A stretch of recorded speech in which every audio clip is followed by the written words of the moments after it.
Mengapa judi online tidak ditutup? Ya, setelah tutupnya TikTok, banyak netizen yang mempertanyakan hal ini. Sebetulnya pemerintah kita ini kerja nggak sih? Mengapa membiarkan judi online? Jadi biar tidak simpang siur, akan saya rangkum menjadi satu video singkat ini. Sebenarnya, sejak Agustus, pemerintah kita tuh sudah kerja keras memblokir lebih dari 1 juta situs judi online. Jadi yang lebih gilanya sudah diblokir. Mereka ini bandar judi itu pinter banget. Mereka bisa menyusup sampai ke situs pemerintah. Dan faktanya ada 9.000 situs judi online itu berada di webnya pemerintah. Licik banget kan? Namun sudah diupayakan untuk dibersihkan. Tentunya butuh waktu untuk sampai benar-benar bersih. Jadi sesungguhnya pemerintah sudah kerja keras untuk memblokir. Namun tetap saja bandar judi memiliki teknologi AI yang canggih.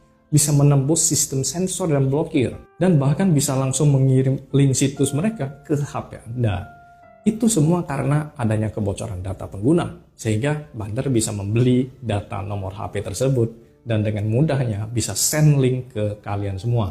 Yang menjadi darurat itu adalah judi online ini sudah merambah ke ibu rumah tangga, bahkan ke anak sekolah dasar. Awalnya cuma berupa game aplikasi, game slot yang tidak butuh deposit, ataupun yang mau deposit bisa. Ada CS yang begitu responsif membantu. Dengan modal yang kecil, 50.000, 100.000, itu sudah gampang untuk deposit. Jadi masyarakat terpancing, begitu gampang dapat uang, ingin mencoba peruntungannya. Ya mudah-mudahan dari 50.000 bisa menang 200.000, ya kan lumayan bisa buat beli beras dan minyak. Kira ketagihan main game slot tersebut. Nah, apa yang terjadi? Kalau depositnya kecil, saldonya itu cuma 100.000, itu biasa dikasih kemenangan dulu. Sudah menang asik, akhirnya kalah.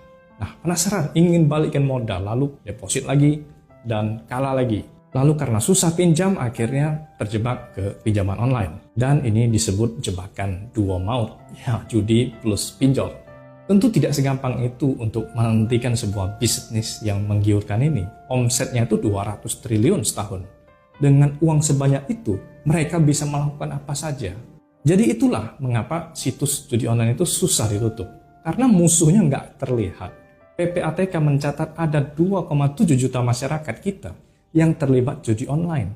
Sebanyak 78% di antara mereka itu penghasilannya rendah, termasuk pelajar dan ibu rumah tangga. Anda bayangkan, biasanya uang itu digunakan untuk masak, beli sayur, sekarang ini digunakan untuk judi online. Ini dampaknya kepada gizi anak-anak di bawahnya. Judi itu dibagi jadi 3 tingkatan ya. Ada yang skill seperti poker, ada yang fair play seperti roulette, dan ada yang disebut loser game. Ya ini slot. Ya mejanya satu arah.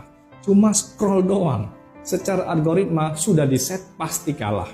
Jadi sebetulnya slot ini penipuan. Jadi sudah diset orang yang main game ini pasti kalah. Karena nggak ada pengaruh skill dan keberuntungan di situ.